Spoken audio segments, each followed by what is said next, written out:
This is one part of a 3-part series. If you are just tuning in, go back and begin with episode 73 and the beginning of the story for the search for Annie Schmidt.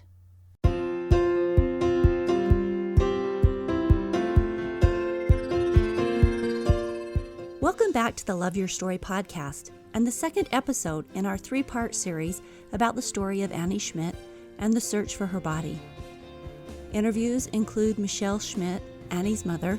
The support was overwhelming, and I don't even know most of their names. Lydia Mcgranahan, the woman who found her body. You see, my whole life, my voice was not important. My voice didn't matter. My voice was locked up inside of me. So for me to say how I feel about something, to express something that was so sensitive and so real to me, it was scary. And Marty Newey, a member of the search party who was key in listening to and supporting Lydia in helping her to fulfill her role in this complex story, that in the end turned out to be a story illustrating God's hand in orchestrating diverse people, timing, and situations that culminated in personal growth and increased faith for all involved, despite the trauma at hand. Stay tuned. Stories are our lives in language. Welcome to the Love Your Story podcast. I'm Lori Lee, and I'm excited for our future together of telling stories, evaluating our own stories, and lifting ourselves and others to greater places because of our control over our stories. This podcast is about empowerment and giving you, the listener, ideas to work with in making your stories work for you. Story power serves you best when you know how to use it.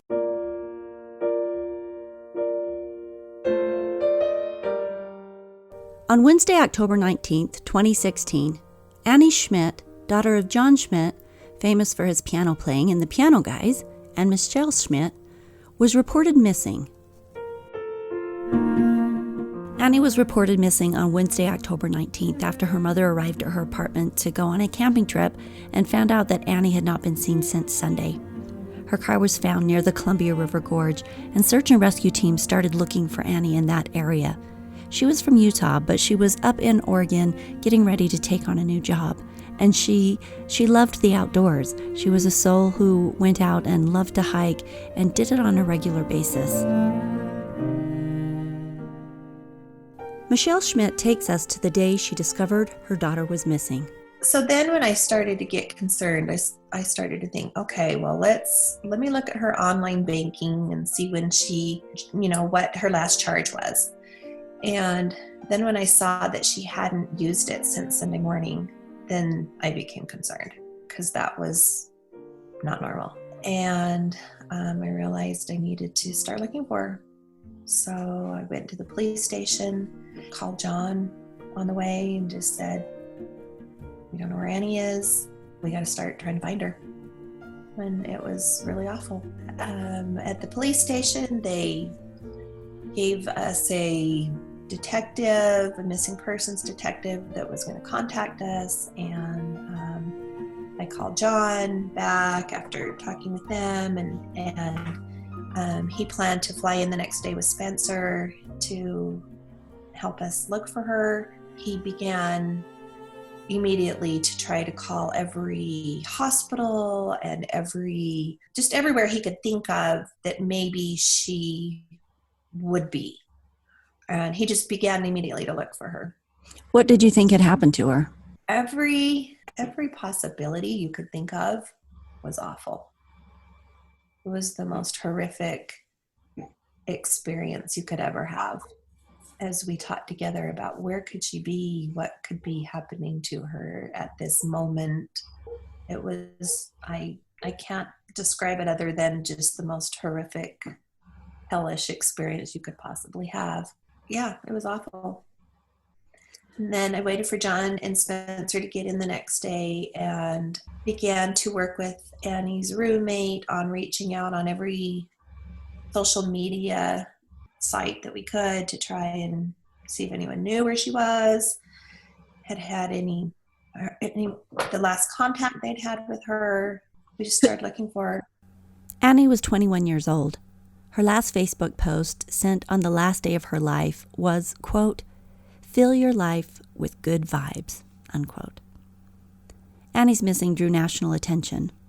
The Facebook site Remembering Annie has over 14,000 followers.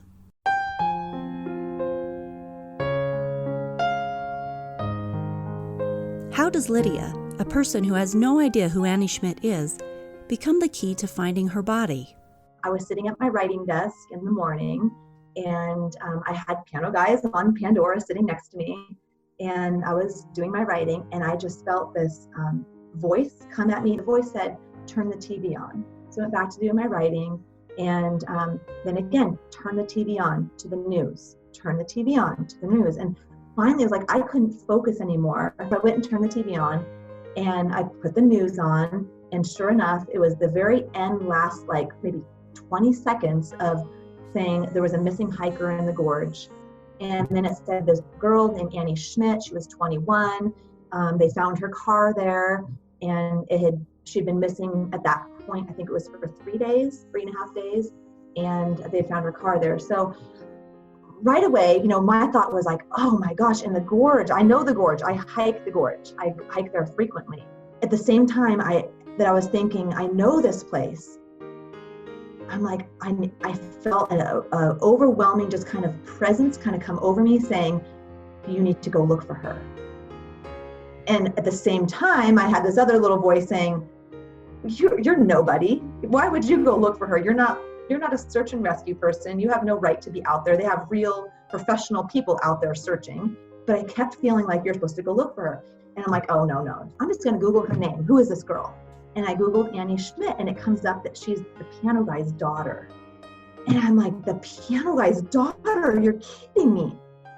And that right there all of a sudden hit me. And I'm like, oh my word.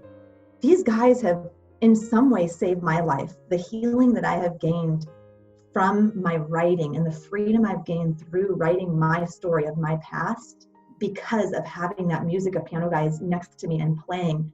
I'm like, oh my word, I need to go look for her. I owe it to these guys. I need to go look for her. But at the same time, the fear, I really believe that the enemy is right there when we're called to do something in this world. And I believe that God puts callings on us, and he speaks to us in different ways. But when he speaks to us and asks us to do something, I believe the enemy is right there, and he is ready to speak to us as well. And his voice is a voice of fear. And that in that fear, it is going to be, you're not good enough. You're not capable. You have no right to be there. You're not a search and rescue expert. And who are you? You're nothing. There's a lot of battle going on, but I'm also battling this, like I owe it to the piano guys. I owe it to go help, and maybe I can help, maybe somehow. I continue and I see some more things on Facebook, and I end up getting pulled into Annie Schmidt's Facebook page. And so I'm like, okay, I'll glance at that. I'm just at this point kind of being a nosy person into her life going, who is this girl? So I'm looking at her Facebook page, and there was a post from her mom. And it was pretty much that, it sounded like in the post that they are needing help.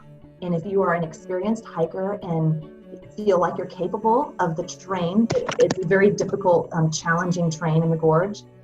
And if you're capable of that, we could use your help. And to me, that was an invitation. And that was an invitation outside of myself and outside of all of my hesitancies of who I am. And I took that invitation like, I got to go for this now. I've got to go for this because I've been asked. And that's when I reached out and text the number that was there, which I believe was Michelle Schmidt's phone number. I'm not completely sure, but it may have been. And I received a message back saying, yes, come Sunday morning. That was going to be 2 days later for the search. So I showed up that Sunday morning, and during those 2 days, I could hardly focus on anything else other than, gotta find this girl. We gotta find this girl. At that point, there's a possibility she was alive still. We really didn't know what had happened. So it was like, I felt like time was of the essence.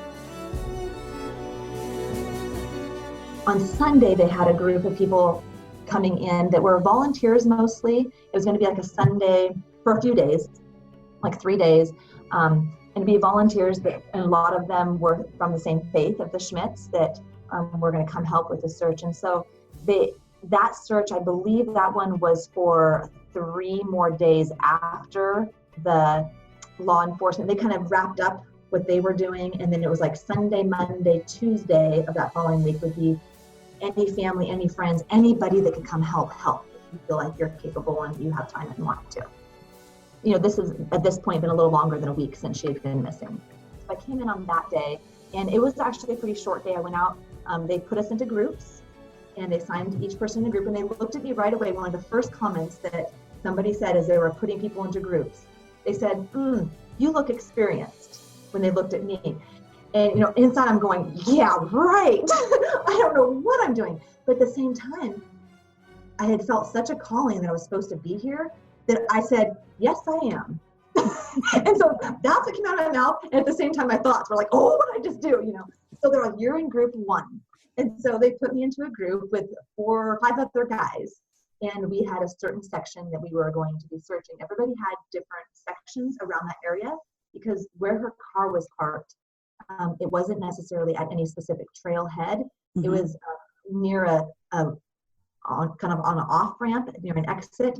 And so there was multiple directions she could have gone as far as hiking, multiple trails. So all of the search and rescue groups were kind of dispersed into different areas. So our group went out, and we had a river that we were going to search along, and just through all the banks, fishing through, just looking for any evidence, anything at all. And we were done by noon with the section that we were supposed to do. We came back to the parking lot where the base was at, where the tents were, and all the groups were kind of coming in at that point around that time. And I said, I'm here all day, so I will go again. Do you have another group going out?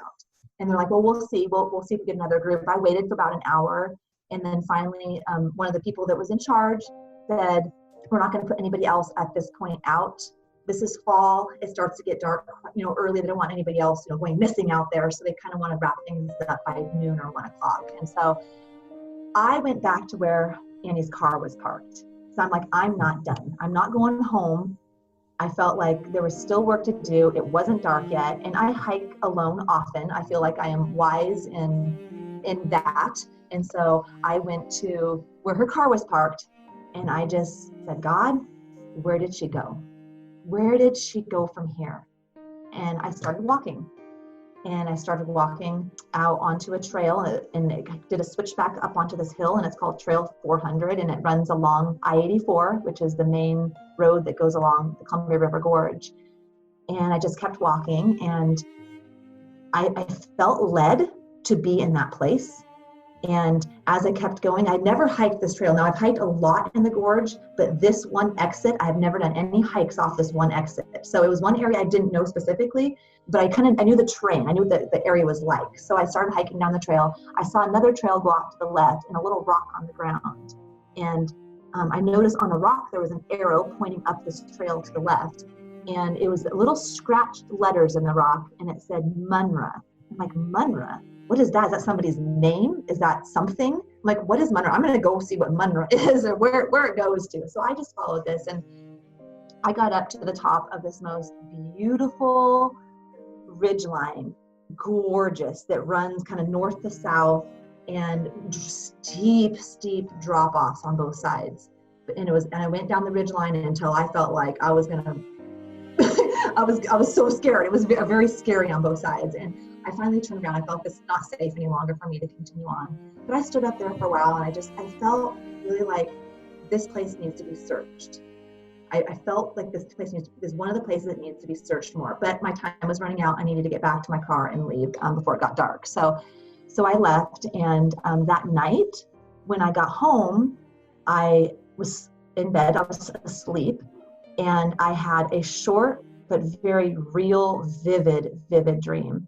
And as I was sleeping, I felt myself falling. You may have had those dreams before where it feels like you're flailing and you're falling. And I was falling, and I was out of control falling, and I couldn't see the person's face. So I'm like, is it me? And I saw Annie, and I'm like, oh, it's her face. I saw her face, and I felt my body falling. I literally felt myself falling. And then right before, like, I saw the ground, like, oh my gosh, we're going to hit the ground. All of a sudden, I woke up, and I just heard Munra. And I'm like, Munra? And I said it, I believe I said it out loud. I don't know if I did, but it felt like I said Munra with a big question. And then I heard, she's at Munra.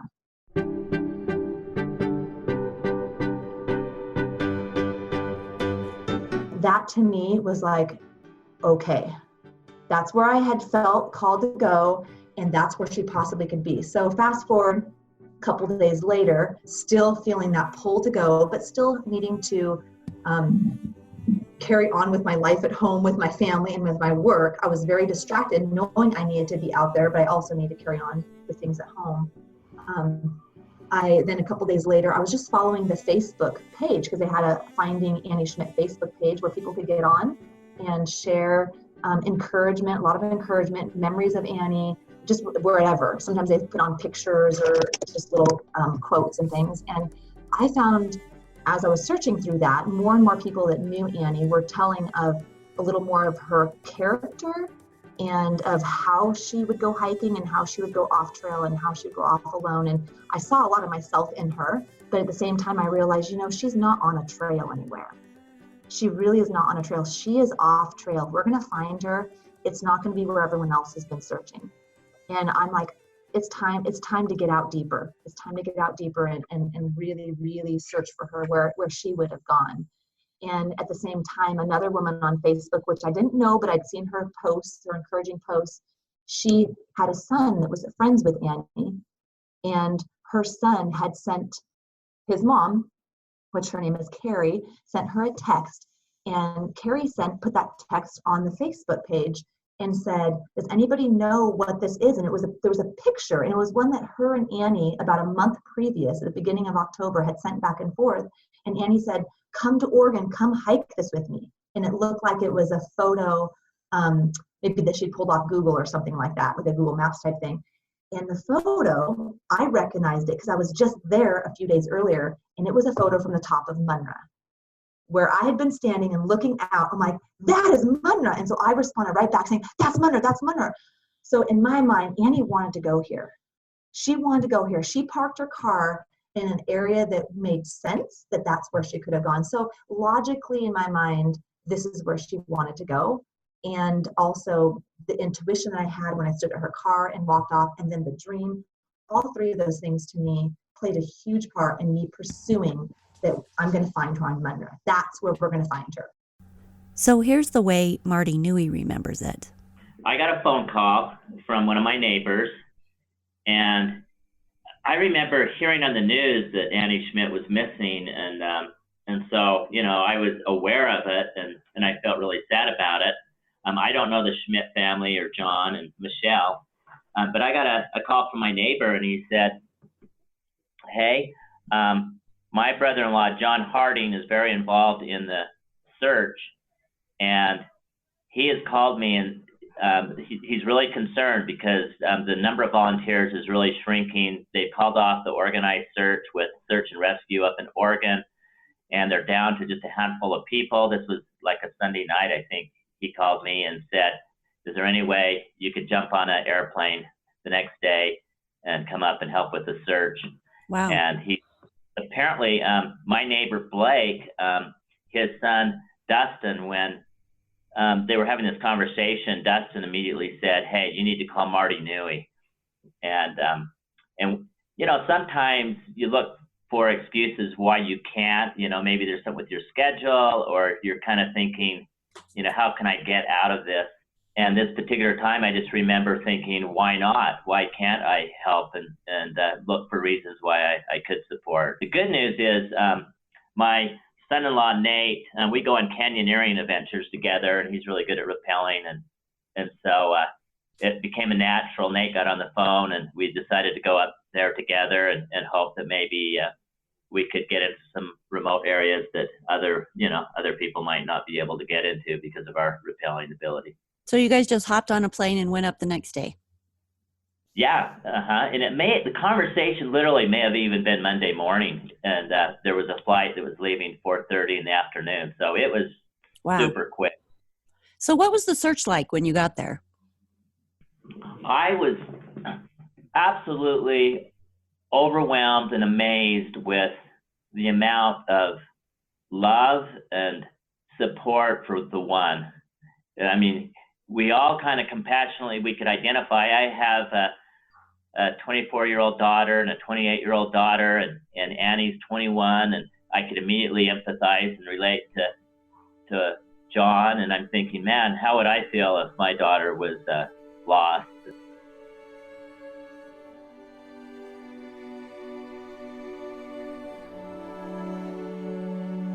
When we got up there, it was interesting because I'd got a hotel reservation, and suddenly John Harding's on the phone with his brother-in-law Blake, my neighbor, and he just kept insisting, have Marty stay in a motorhome.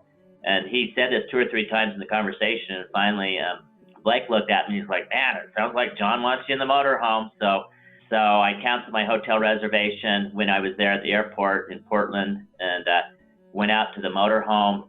And we got there, it was dark. Well, the next morning, it was kind of raining, and there were there was at least 100 people or so from all over the place. But the person that had the motorhome, he can't hike, but what does he have to offer? Well, he has the motorhome. There was food that was being brought in. There was lunches that were being provided, and it was just kind of overwhelming just to see how many people that had put their lives on hold. The interesting thing about Jon Harding is that he had been on a family vacation in Bryce Canyon over that weekend, UEA, and suddenly, so the kids were out of school, and when he got the phone call that Jon, his neighbor, that Annie was missing, and he's not particularly that close to Jon, but he immediately felt a personal connection and calling that you need to help and you need to be involved with this. And so they cut the family vacation short. They drove back up to Salt Lake, and he got on an airplane, and he pretty much missed work for about 3 weeks to a month. He became the family spokesperson and everything. And there were people like that. There was another map guy that came from Bend, Oregon, that just was in the Army search and rescue. And so he immediately got out of work and was coordinating all the maps. And so it was just all these collection of people from all over the place that just dropped everything and traveled to be there. It sounds like there were so many people who felt inspired and directed to do a certain thing, even if they didn't understand what that was going to be, that this is a common theme with the people embarking on this. And it's beautiful, isn't it, when something happens that you get to see humanity coming together for the one. It's a really beautiful showing. It totally was. And, I mentioned I was staying there in the motorhome, which was parked right there in the parking lot where everyone gathered. The Wednesday, I remember I heard some things. It was super early in the morning. It was dark, and it was raining like crazy, and there were some little flashlights outside of the motorhome, and I kind of looked out, and there were all these people that were preparing breakfast, hot breakfast in the rain to try to get it ready for the volunteers. Wow. And I kind of feel emotional, but it's like, who are these people and where are they coming from? And maybe they didn't feel like they could hike, but again, they wanted to contribute in some fashion, in some way to help.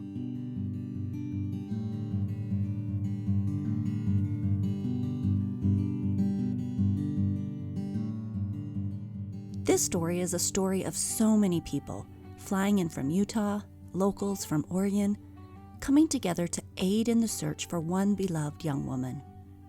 I am fascinated and impressed on numerous levels. First, the selflessness of people coming together.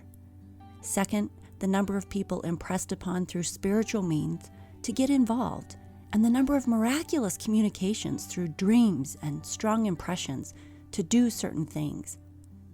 And from an overall standpoint, the absolute orchestration from a higher power to work through so many people in the ways that they each individually needed in such a time of crisis. I had heard from Lydia about her spiritual experiences, and I had spoken with Marty about his impressions and experiences with the search. But of all the people involved in this story, who would be more important than Annie's parents? So I asked Annie's mother if she had, and if she would share, one of her spiritual experiences through the unfolding of these events as they searched for her daughter. I'm dumbfounded at the support that we received and the kindness and the goodness of people. And I don't even know most of their names. Can you share some of those experiences, spiritual experiences that you felt like carried you through that? One in particular that was huge. It was such a tender mercy. On the morning that the official search and rescue was to begin, Spencer and Jon headed up earlier with some people up to base camp, and our rental car was locked in a parking garage that we couldn't get out till later. So I waited, and they headed up with other people, and I waited to get the car out and come up later. So as I was driving to the base camp for search and rescue, I was by myself, and I drove up the gorge for the first time. It had just been pouring rain, but this morning it was clear and just crisp, and the colors were just vivid. It was just, and as I drove up, to the left of me was the Columbia Gorge, and it was surrounded on either side by these beautiful green trees, and then to the right were these mountains, and there was fog and like clouds, intermittent clouds, and waterfalls, and it was absolutely the most beautiful, breathtaking thing I had ever seen. And I just kind of spoke out and said, "Oh, Annie, this is so beautiful." And she answered me and said, "I know, Mom, I knew you'd love it." And I just sat there for a moment and thought, wow, she just talked to me. And she's in the spirit world. And she's so happy. So did you know then that she was probably dead? I did. I received that knowledge from just that little exchange with her. And I was so comforted to know that she was totally fine. And so fine that she was like, "Yeah, isn't it pretty?"